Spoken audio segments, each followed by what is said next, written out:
Of course, starting with the latest developments on the coronavirus pandemic. The coronavirus has uprooted many facets of our existence.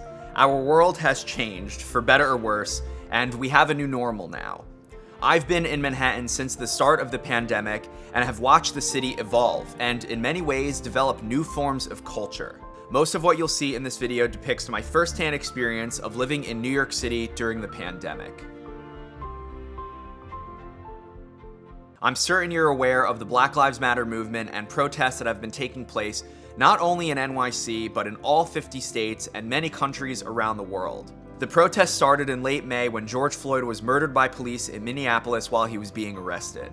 The demonstrations have continued in some form every day since then, and serve to raise awareness for racial injustice and police brutality in this country. Although the sheer size of the marches has diminished, there are still protests taking place daily. Also, gigantic Black Lives Matter murals have been painted on the streets here in a handful of locations. There's been an increase of police presence in the city. During the first few nights of the protests, looters took advantage of the movement and rampaged through New York City and destroyed countless storefronts and stole goods from these stores. This caused New York City to issue a mandatory 8 p.m. curfew for a week, which was pretty crazy looking back on it now. Broadway looked like a disaster, almost like a war zone, and these businesses had no choice but to repair the damage by boarding up the windows and entrances. At first, it was really jarring to see the city like this, but these boarded up storefronts quickly became public art installations. Murals, words of hope and encouragement, and commemorations for the Black lives lost to the hands of the police. Surprisingly, many of these boarded up stores are open for business, with limited capacity and masks being a requirement.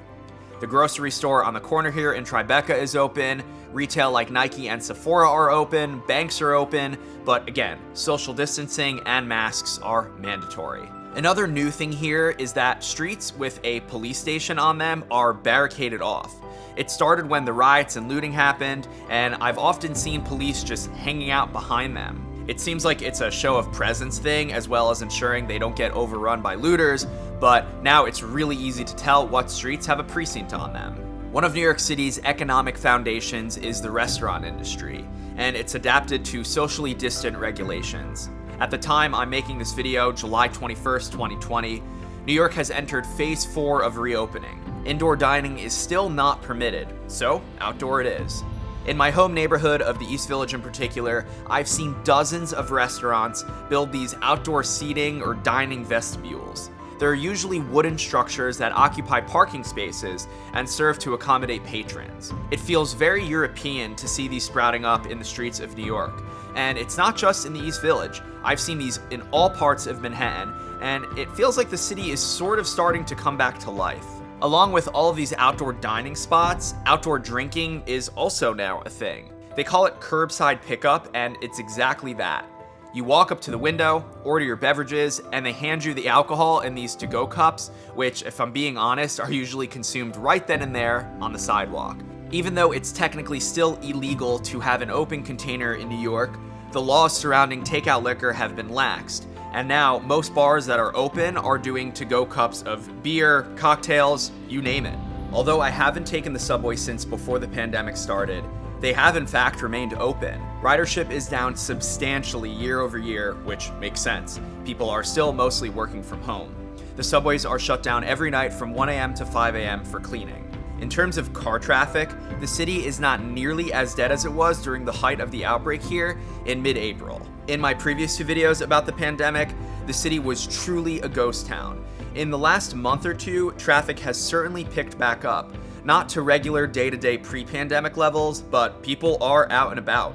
I can't exactly pinpoint when this started, but these Revel scooters are everywhere in Manhattan now. It feels like they started sprouting up right at the beginning of the pandemic, but now that new cases are way down here, I've seen so many people riding them. I've stuck with my personal e-boards, but clearly there's a demand for personal rental electric mobility vehicles, especially in a city like New York. It sucks that so many people don't wear helmets though. Another new thing the city has, but not exclusive to New York, is a nightly display of fireworks. There's been plenty of stories and speculation about them, and I'm still not sure exactly what is going on, but every single night, as soon as it gets dark, I can hear fireworks going off until like 1 or 2 in the morning. Although, oddly enough, I haven't been hearing them the last few nights, so who knows. Overall, I'd say that New York City feels like it's in much better shape than it was during the height of the outbreak in April. And that's not to diminish the 30,000 plus people that have died in New York State because of the virus. This whole thing really sucks, and every single life lost is a tragedy. But in terms of New York City bouncing back, I'd say it has slowly started to, in terms of what we can be doing at this point. We're in the middle of summer here, and people are doing what people do, socializing outdoors. But please, wear a mask when you go outside and go grocery shopping or whatever. If you're around other people, cover your face. It's the least you can do to keep yourself and those around you safe.